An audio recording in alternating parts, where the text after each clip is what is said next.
नमस्कार, उत्तराखंड की खबरें लेकर मैं हूं आपके साथ संदीप रंजन सरकार। खबर ऋषिकेश से है, जहां बीजेपी महिला मोर्चे की प्रदेश कार्य समिति की 2 दिवसीय बैठक ऋषिकेश के पास परमार्थ निकेतन में शुरू हो चुकी है, जिसमें सूबे के मुख्यमंत्री पुष्कर सिंह धामी सहित प्रदेश अध्यक्ष महेंद्र भट्ट और महिला मोर्चा के राष्ट्रीय और प्रदेश भर के तमाम पदाधिकारियों ने शिरकत की। आगामी लोकसभा और नगर निकाय चुनाव को देखते हुए इस बैठक को काफी महत्वपूर्ण माना जा रहा है। आने वाले लोकसभा और निकाय चुनाव के लिए सभी मोर्चों को अहम जिम्मेदारी के साथ जनता तक बीजेपी की नीतियों को पहुंचाने के लिए अहम जिम्मेदारी दी जा रही है।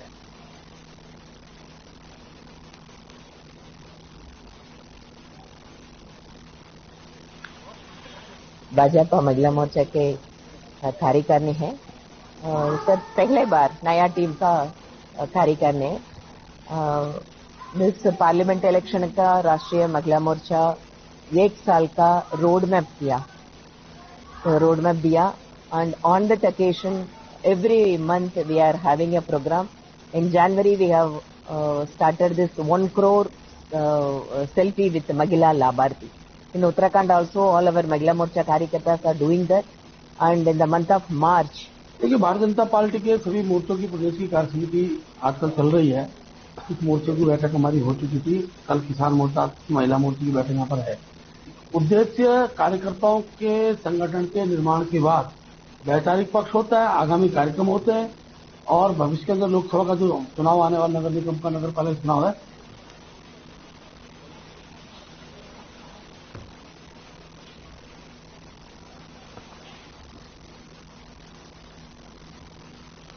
देश में कोविड के बढ़ते मामलों ने एक बार फिर चिंता बढ़ा दी है। पिछले 24 घंटों में देश में 5,880 नए मामले दर्ज किए गए हैं, जिसको देखते हुए केंद्र ने सभी राज्यों को टेस्टिंग और टीकाकरण को बढ़ाने और सतर्क रहने के आदेश दिए। उत्तराखंड में भी कोरोना के बढ़ते आंकड़ों ने सरकार की चिंताएं बढ़ा दी है। प्रदेश में पिछले 24 घंटे में 30 नए कोरोना केस सामने आए हैं। बढ़ते मामलों को देखते हुए स्वास्थ्य मंत्री धन सिंह रावत ने कोविड से निपटने के लिए अस्पतालों में जाकर तैयारियों का जायजा लिया। इस दौरान उन्होंने कहा कि इस समय प्रदेश में कोविड की स्थिति सामान्य है, फिर भी राज्य सरकार कोविड को लेकर सतर्क है।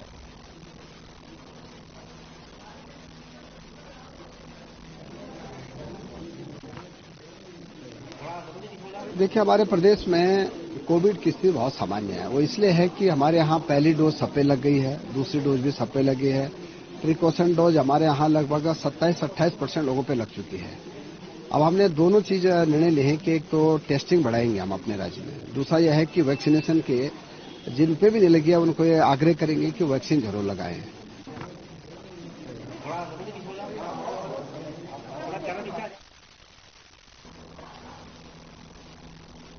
कोरोना के मामलों को देखते हुए धामी सरकार ने कोरोना काल जैसी परिस्थितियों से निपटने के लिए जारी मॉक ड्रिल के तहत सरकारी अस्पतालों की व्यवस्थाओं का जायजा लिया। इसी क्रम में उत्तराखंड सरकार के स्वास्थ्य मंत्री धन सिंह रावत उप जिला चिकित्सालय विकासनगर पहुंचे, जहां उन्होंने अस्पताल में बनाए गए ऑक्सीजन प्लांट और कोरोना वार्ड का निरीक्षण किया। साथ ही उन्होंने अस्पताल कर्मियों और डॉक्टर से बातचीत करते हुए अस्पताल की व्यवस्थाओं के बारे में जानकारी हासिल भी की और उन्हें जरूरी दिशा निर्देश दिए, जहां उन्होंने कहा कि कोरोना काल जैसे हालातों से निपटने के लिए सरकार एकदम सजग है, जिसके चलते सरकारी अस्पतालों में व्यापक प्रबंध किए गए हैं। वहीं प्राइवेट अस्पतालों को भी जरूरी दिशा निर्देश दिए जा चुके हैं। उन्होंने जनता से अपील की है कि जनता को भी कोरोना जैसे हालातों को लेकर सजग होना होगा और कोविड गाइडलाइन का पालन करना होगा।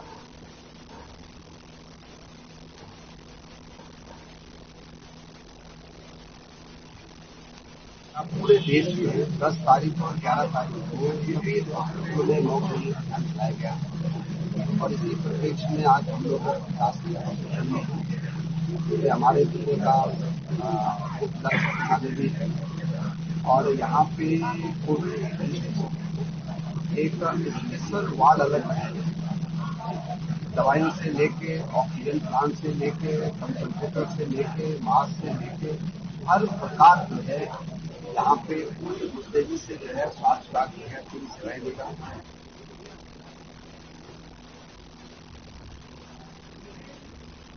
एक बार फिर कोरोना ने देश भर में दस्तक दे दी है, जिसको लेकर सरकार भी सतर्क हो गई।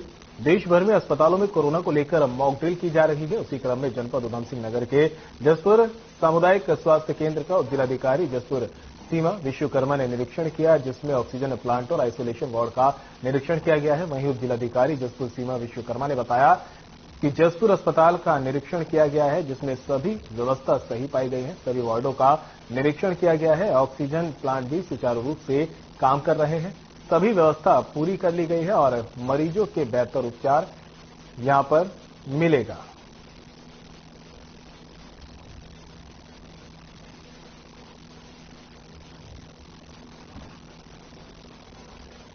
जसपुर हॉस्पिटल की मैंने अभी निरीक्षण किया था, तो उसमें सभी व्यवस्थाएं सही पाई गई थी और सारे वार्ड में हम लोग गए भी थे। आइसोलेशन वार्ड भी हम लोगों ने देखा था और ऑक्सीजन जो केंद्र बना है वो भी सुचारू रूप से काम कर रहा है। अब व्यवस्था यहाँ पे पूरी है। हाँ, जसपुर में बेहतर उपचार मिल जाएगा।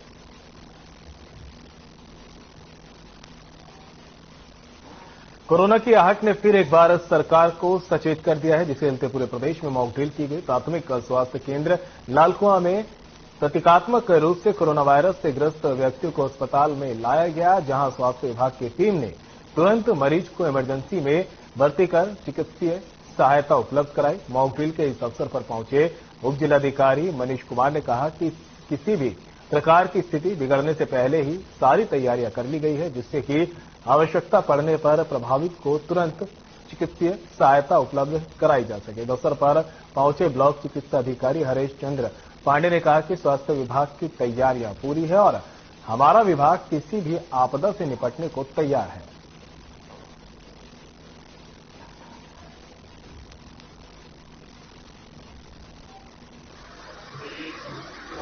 की संभावित एक लहर बताई जा रही है और कुछ केसेस भी कोविड के बढ़े हैं। उसको देखते हुए सरकार के द्वारा निर्णय लिया गया है कि सभी अस्पतालों में व्यवस्थाएं चाक चौबंद और दुरुस्त रखी जाएं। उसी के क्रम में आज ये मॉक ड्रिल का आयोजन किया गया था और इसमें बेसिकली ये देखा जाना था कि जो हमारे कंसंट्रेटर्स हैं, जो हमारे ऑक्सीजन सिलेंडर्स हैं, बेड्स हैं या और भी जरूरी जो भी उपकरण हैं, वो सब सही स्थिति में है या नहीं, उसी के लिए एक मॉक ड्रिल का आयोजन किया गया था और हमारी पूरी व्यवस्थाएं जो है दुरुस्त हैं।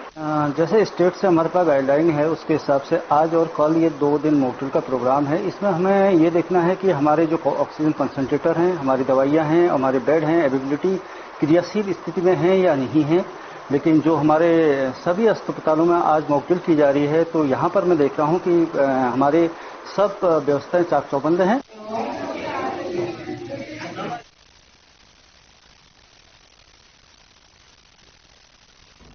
बीजेपी ने अवैध धार्मिक अतिक्रमणों के मुद्दे पर कांग्रेस द्वारा मरीजों की तुलना पौराणिक मंदिरों से करने को सनातनी संस्कृति का अपमान बताया है। प्रदेश प्रवक्ता सुरेश जोशी ने कांग्रेस प्रदेश अध्यक्ष और उनके नेताओं को आड़े हाथ लेते हुए कहा कि देवभूमि मंदिरों की ही भूमि है, लिहाजा मृतक शरीरों के नाम पर बने अवैध मजारों को बचाने के लिए मंदिरों से की जा रही तुलना को प्रदेशवासी बर्दाश्त नहीं करने वाले।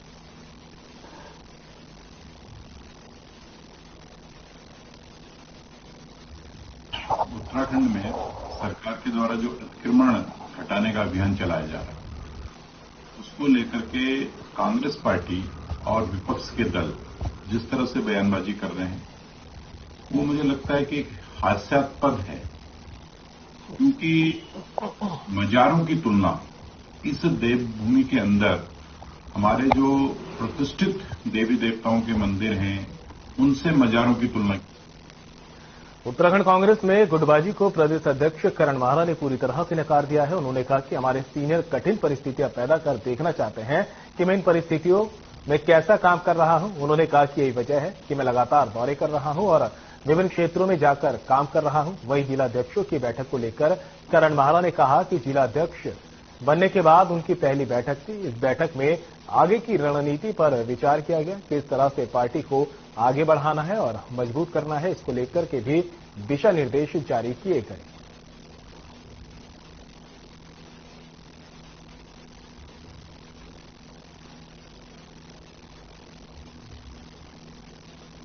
क्योंकि जो कोच होता है वो अपने जो सीखने वाला उसको मारता भी है, उसको धक्का भी देता है, उसके गलत स्टेप्स में उसको टोकता भी है, और वही सब कुछ हो रहा है। मेरे सीनियर्स मेरे को मेरे काम को मुझे सिखाने के लिए मेरे लिए कठिन परिस्थितियां पैदा कर रहे हैं ताकि मैं और मेहनत करूं। वो कोशिश कर रहे हैं कि वो देखना चाहते हैं मैं किस तरीके से इन सारी परिस्थितियों से निकलता हूं। उनका आशीर्वाद है मुझे और उन्हीं की बदौलत मैं आज इतनी मेहनत कर पा रहा हूं।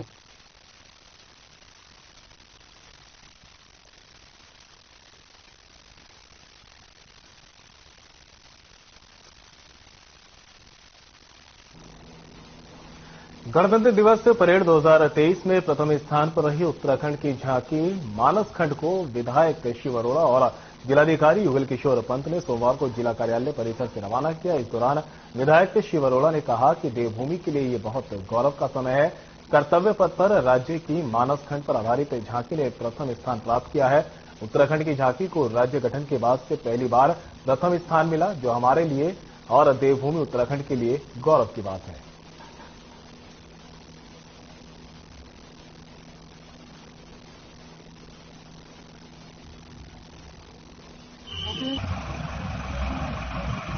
देवभूमि उत्तराखंड के लिए ये बहुत गौरव का समय है कि कर्तव्य पथ पर पूरे देश के सभी प्रदेशों की झांकियों में से उत्तराखंड की मानस खंड की झांकी ये प्रथम स्थान प्राप्त करती है। पुष्कर सिंह धामी जी के नेतृत्व में जिस प्रकार से अध्यात्म और देवभूमि का पूरे विश्व में प्रचार प्रसार हो रहा, ये उसका एक बहुत अच्छा परिणाम है कि कर्तव्य पथ पर पूरे देश में इस मानस खंड की उत्तराखंड की झांकी का प्रथम आना निश्चित रूप से सभी उत्तराखंडवासी गौरवान्वित है।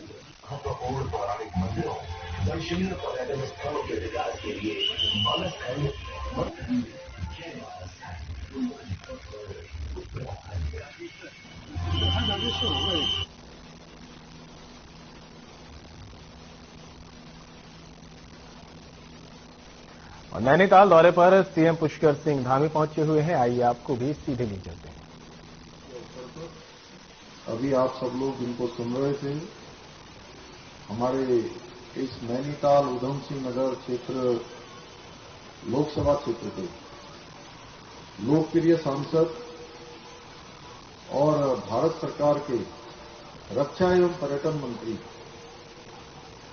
और उत्तराखंड के समस्त काम जो हमको भारत की सरकार में जिनको ठोस पैरवी की जरूरत होती है, वकालत की जरूरत होती है, वहां पर वकालत करते हैं और हम सबके वकील बनकर हमारी योजनाओं को स्वीकृति प्रदान करवाते हैं।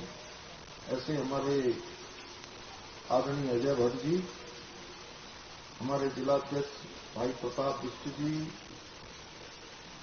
हमारे प्रदेश के महामंत्री भाई राजेंद्र बिष्ट जी एवं आज जिनके बहुत प्रयासों से यहां पर अनेकों अनेक योजनाएं स्वीकृत हुई हैं, अनेक योजनाएं पूरी हुई हैं, जिनका शिलान्यास हुआ है, जिनका लोकार्पण हुआ है और जिनके संयोजन में आज का ये कार्यक्रम संपन्न हो रहा है। हमारी दीदी यहाँ की लोग गंगानगर में आरपीएस स्कूल के पास एमडीडीए के द्वारा 4 अप्रैल को सील की गई बिल्डर दुष्यंत सेठी की निर्माणाधीन 5 मंजिला इमारत के अंदर नियमों की धज्जे उड़ाते हुए अभी भी खुलेआम मजदूरों से निर्माण करवाया जा रहा है, जबकि एमडीडीए के अधिकारियों ने सीलिंग के दौरान साफ चेतावनी दी थी कि किसी भी प्रकार से बिल्डिंग के अंदर कोई भी निर्माण कार्य अब नहीं किया जाएगा। यदि एमडीडीए के नियमों को दरकिनार कर निर्माण कार्य शुरू किया गया तो बिल्डर के खिलाफ कोतवाली में मुकदमा दर्ज कराया जाएगा, मगर एमडीडीए के अधिकारियों की चेतावनी को नजरअंदाज कर बिल्डिंग के अंदर मजदूर निर्माण कार्य करने में लगे हैं। सील बिल्डिंग के अंदर निर्माण कार्य होने से कई सवाल अब खड़े हो रहे हैं। इस संबंध में जब एमडीडीए के सहायक अभियंता राजेंद्र बहुगुणा से बातचीत की गई तो उन्होंने बताया कि मामला संज्ञान में आया है। एमडीडीए की टीम को मौका मुआयना करने के लिए भेज दिया गया है। यदि निर्माण कार्य होता हुआ पाया जाता है तो उच्च अधिकारियों को अवगत कराते हुए बिल्डर के खिलाफ अग्रिम कानूनी कार्रवाई की जाएगी।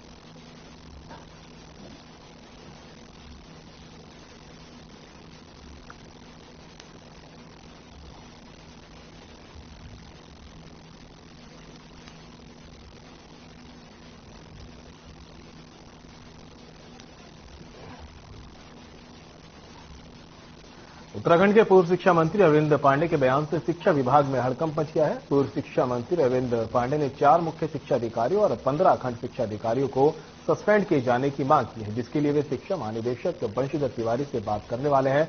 पूर्व शिक्षा मंत्री अरविंद पांडे का कहना है कि अभिभावकों की पीड़ा को समझते हुए उनकी सरकार ने एनसीईआरटी की किताबों को लागू करवाने का काम किया था, क्योंकि एनसीईआरटी की किताबें सस्ते दामों पर भी मिल जाती हैं। बच्चों की शिक्षा के लिए एक धर्म ग्रंथ है, अच्छी शिक्षा के लिए, गुणवत्ता युक्त शिक्षा के लिए इससे बड़ा कोई धर्म ग्रंथ हो नहीं सकता। इसीलिए हमारी सरकार ने आम जनता के हित में और शिक्षा की गुणवत्ता के लिए एनसीईआरटी लागू किया है। कुछ स्कूलों की शिकायतें आ गई है कि उन्होंने महंगी किताबें लगाने का काम किया है। निश्चित ही कुछ स्कूल वाले और कुछ अधिकारियों की लापरवाही, इसकी वजह से हमारी सरकार बदनाम हो रही है। हम इसको किसी कीमत पर बदनाम नहीं होने देंगे। इसी कड़ी में आज मैंने जिलाधिकारी उधम सिंह नगर को मैंने निर्देशित किया है कि तत्काल जिन अधिकारियों की लापरवाही की वजह से हमारी सरकार बदनाम हो रही है उनको सस्पेंड करें।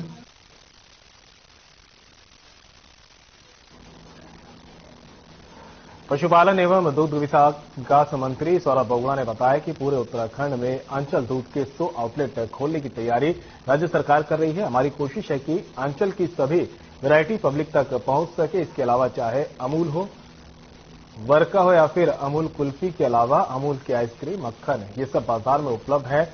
आंचल को डाइवर्सिफाई करने के लिए हमारी कोशिश यही है कि आंचल की सभी वैरायटी मार्केट में उपलब्ध हो सके, जैसे लस्सी, दही, आइसक्रीम, फ्लेवर्ड मिल्क और अन्य प्रोडक्ट भी मार्केट में आसानी से उपलब्ध हो।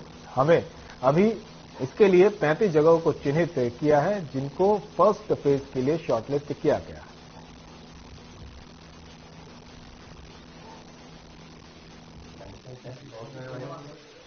देखिए, हमारी जो प्लानिंग है वो 100 बूथ खोलने की है, आंचल के कैफेज खोलने की है। कोशिश ये है कि आंचल जो है पब्लिक तक पहुंच सके, आंचल डाइवर्सिफाइड रूप में पब्लिक तक पहुंचे। देखिए, अमूल हो, चाहे वर्का हो, चाहे आनंदा हो, कोई भी सिर्फ दूध में नहीं है, बटर में भी है, आइसक्रीम में भी है, फ्लेवर्ड मिल्क में भी है, कुल्फी में भी है। तो हमने एक कोशिश करी है आंचल को डाइवर्सिफाई करने के लिए। हमने जो बूथ खुलेंगे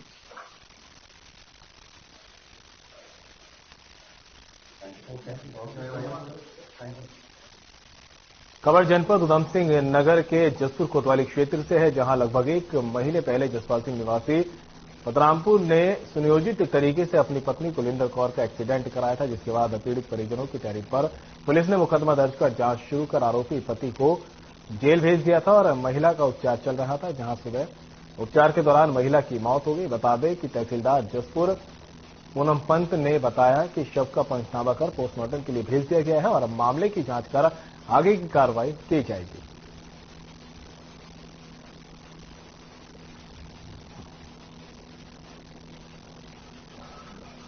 कुलविंदर कौर इनका नाम था, पतरामपुर निवासी थी।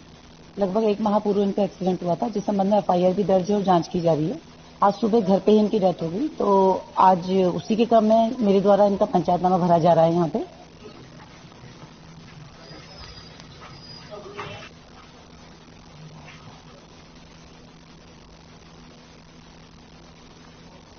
देहरादून के सहसपुर में पुलिस ने संजीवनी नाम से एक रिसोर्ट में चल रही रेव पार्टी पर छापा मारा। छापेमारी के दौरान पुलिस ने देह व्यापार के लिए लाई गई 15 युवतियों को रेस्क्यू किया, जबकि पुलिस ने रेव पार्टी में देह व्यापार कराने के लिए युवतियों को पहुंचाने वाले 3 अभियुक्तों को भी गिरफ्तार किया है। इस कार्रवाई में 2 अन्य अभियुक्त फरार बताए जा रहे हैं, जिनमें से एक अभियुक्त रिसोर्ट का संचालक है। बताया जा रहा है कि रिसोर्ट के विजिटर रजिस्टर में 7 अप्रैल के बाद किसी भी व्यक्ति की एंट्री नहीं हुई है। एसएसपी देहरादून दिलीप सिंह कोर का कहना है कि छापेमारी में अभियुक्तों की गिरफ्तारी के साथ साथ रिसोर्ट के सीसीटीवी फुटेज का डीवीआर पुलिस ने कब्जे में ले लिया, जबकि मौके से पुलिस को कई आपत्तिजनक सामग्री और नकदी भी बरामद हुई है। फिलहाल पुलिस आगे की कार्रवाई में जुट गई है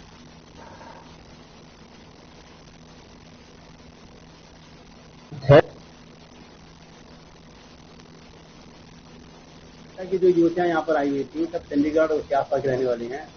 अब हो सकता है कि वो आज कल में अपना कस्टमर को ढूंढ करके जैसे काम करते थे। इससे पहले जब हमको जानकारी कल मिली थी तो हमने काम किया। वैसे एक बार बेचारी बार सही 1-2 दिन रुको अभी जरा इसको देखो। मैंने कहा वो जितना मिली है तुरंत करो काम। तो अब वो इसमें फर्दर जांच कर रहे हैं। जांच करने पर अगर कोई नाम और सामने आता कोटद्वार के दुर्गापुरी में खुली शराब की दुकान के विरोध में महिलाएं मुखर होकर सड़कों पर उतर आई हैं। सोमवार को नगर निगम की मेयर हेमलता नेगी के नेतृत्व में महिलाओं ने शराब की दुकान के बाहर प्रदर्शन करते हुए उसका ताला तोड़ दिया और बैनर भी फाड़ दिए। उधर प्रदर्शनकारी महिलाओं ने चेतावनी देते हुए कहा कि अगर जबरन शराब की दुकान खोली गई तो इसके परिणाम ठीक नहीं होंगे।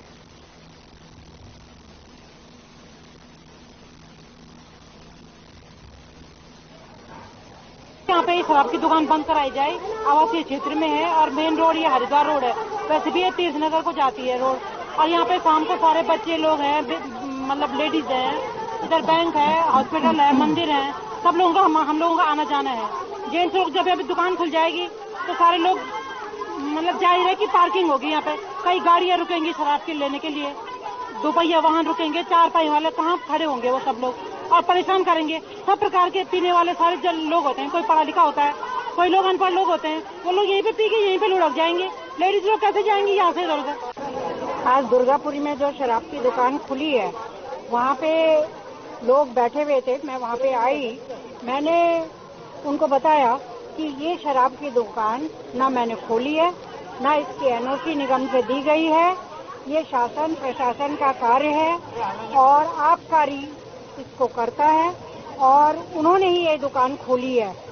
और कल यहाँ पे अध्यक्षा जी आई और इतनी बड़ी बात कह गई, एक मेयर के लिए बोलने से पहले उन्होंने सोचा भी नहीं।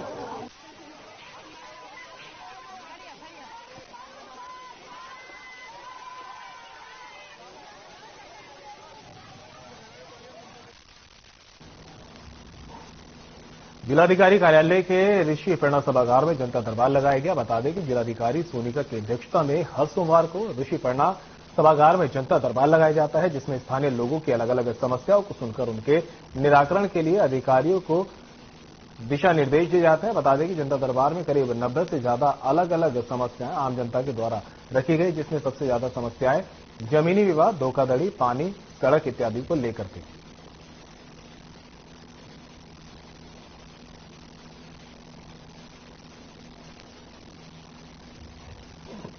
करीबन 92 प्लस हमारे पास कंप्लेंट्स आई हैं और इसमें लैंड से रिलेटेड, समाज कल्याण से रिलेटेड, एजुकेशन से रिलेटेड, पानी से रिलेटेड, रोड से रिलेटेड सभी प्रकार की समस्याएं लोगों द्वारा बताई गई हैं और हमने कोशिश की है कि कंसर्न विभाग को इसको दे दिया जाए और वो तत्काल इस पर कार्रवाई करे। देहरादून के थाना ऋषिकेश कोतवाली को 2 अलग अलग मामलों में बड़ी कामयाबी मिली है, जिसमें 3 अभियुक्तों को गिरफ्तार किया गया है। उत्तराखंड सरकार द्वारा चलाए जा रहे ड्रग्स फ्री उत्तराखंड अभियान के तहत आंध्र प्रदेश के विशाखापट्टनम से लाए जा रहे 90 किलो गांजे के साथ 2 अभियुक्तों को गिरफ्तार किया गया। इस कार्रवाई में दोनों अभियुक्तों के पास एक गाड़ी भी बरामद की गई है। पकड़े गए गांजे की कीमत अंतर्राष्ट्रीय बाजार में 36 लाख रुपए बताई जा रही है।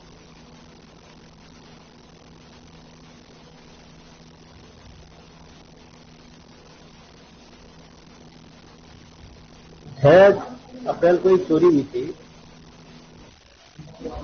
ये आनंद विहार नगर ऋषिकेश में। उसमें जो चोरी हुई थी उसका हमने जब पदाधिकारी फोरेंसिक किया, सीसीटीवी फुटेज को जो आंकलन किया गया, उसमें एक मुलजिम पकड़ा गया है विजय यादव। उस घटनाक्रम में 100% जो माल वहां से जो आभूषण गए थे वो रिकवर हो गया है और उसमें एक अभियुक्त है भूमि उप रजिराम मौजूद है। इसमें 100%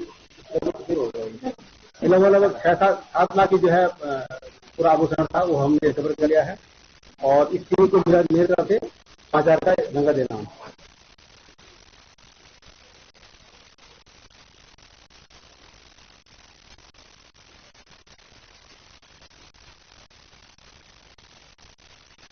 खबर हल्द्वानी से है, जहां बीते रविवार को डॉक्टर अंबेडकर जयंती समारोह समिति के तत्वाधान में डॉक्टर भीमराव अंबेडकर की जयंती से पहले बहुजन समाज के हजारों युवाओं ने एक विशाल मोटरसाइकिल रैली का आयोजन किया, जिसमें लालकुआं, कालाडूंगी, चौरगलिया सहित गोलापारा के लोगों ने भाग लिया। रैली ऊंचापुर से प्रारंभ होकर कालूसाई मंदिर से होते हुए टिकोना चौराहा, डिग्री कॉलेज हेडिल से होते हुए दमाडूंगा स्थित अम्बेडकर पार्क पहुंची, जहां मौजूद लोगों ने बाबा साहब के नमन करते हुए बाबा साहब के बताए मार्ग पर चलने का संकल्प लिया।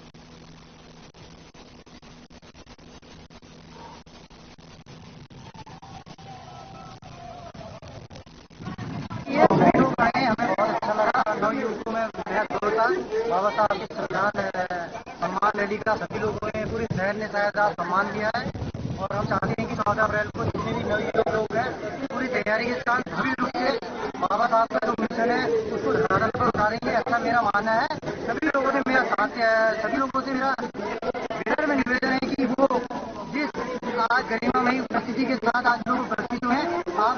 तारीख को आप उपस्थित हुए। आप दिल्ली से हमारे भेजिएगा, उससे पता चला कि गली दस्तक के चौहान जी आ रहे हैं, एडिटर आए हैं। 14 अप्रैल से पूर्व 9 अप्रैल को एक संविधान यात्रा के रूप में आज सारे युवाओं ने, हजारों युवाओं ने भागीदारी निभाई। आयोजक मंडल के सभी सदस्यों को ढेर सारी शुभकामनाएं, हमारी माता बहनों को शुभकामनाएं। बाबा साहब के नाम से आज उत्तराखंड में पहली बार ऐसा अवसर आया है कि हजारों लाखों युवाओं ने बढ़कर का सहयोग किया है। आज इसकी एक मिसाल एकता, समानता, बंधुत्व की मिसाल आज पूरे उत्तराखंड में कुमाऊं के द्वारा हरियाणा से भेजी गई है। मैं सभी लोगों का तहे दिल से धन्यवाद देना चाहता हूँ। उन माताओं बहनों का भी धन्यवाद देना चाहता हूँ जिन लोगों ने पूरा समय निकाला। आज पहले तो मैं अग्रिम बधाइयाँ देना चाहती हूँ क्योंकि बाबा साहब की 132वीं जयंती मनाई जा रही है। इसके लिए सभी को बहुत बहुत अग्रिम बधाइयाँ हैं। और भारत रत्न हमारे बाबा साहब संविधान निर्माता, जिन्होंने इंसानियत की लड़ाई लड़ी, उन्होंने किसी जाति विशेष के लिए, उन्होंने हर समाज के लिए हर क्षेत्र में काम किया है।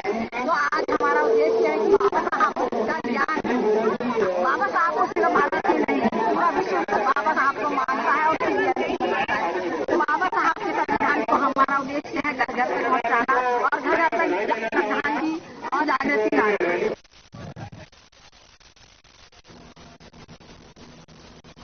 फिलहाल बुलेटिन मेरे साथ इतना ही, दीजिए इजाजत, नमस्कार।